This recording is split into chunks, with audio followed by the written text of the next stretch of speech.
Yebo mntana mama.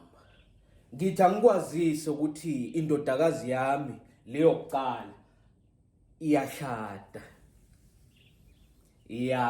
Ithathwa ngulaba bakaSibeko. Yebo. Yena mkhulu impela uNkulunkulu futhi nami ungenzela isimanga ngabantwana bami. Ake ngixolise singathi kukhona ifone engenayo, ake ngibambe nangu umalume Msongelwa. Uyafuna naye ngoba ngathi ngiyamfonela ngangamtholi. All right. Udropa ngapha ngakuwe.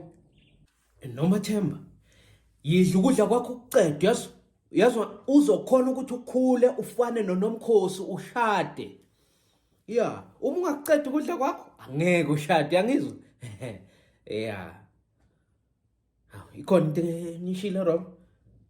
Kuhle ukuthi umuntu akhula ashade, nangibuka kabi. Yebo malume.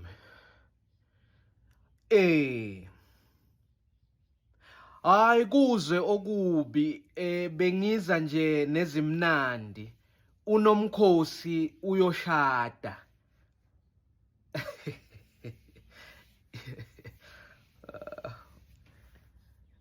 Bese ungithakazela awu.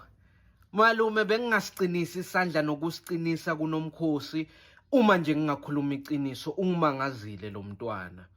Mina nje bengithi lo mntwana ngendlela angakhona enza izinto lakhaya, akha athenga lokuya nalokuya, asinakelela nje enza ngcono kundlula lo mfana wami. Ngayitshela ukuthi lona unengcondo yomfana kuze indoda ezamthatha.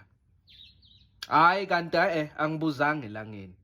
Yebo makhi waba nenhlanhla ukuthi sihlangane.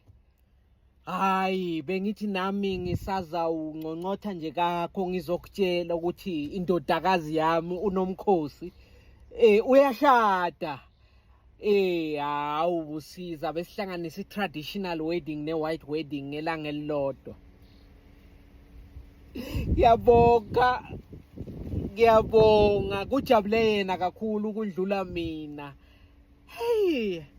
Ngiyazichenya ngaye. Hayi ukhululeke nje. Abanye abantu ngelanga lomshado sizabacelela kwakho nezimoto zizokuma ejardini lakho. Ngimatasatasa, ngiyabonga, sengiyabona kukhona olamva kwami. Bangaze bantu bathi sibavalele indlela. Makhelwane wami.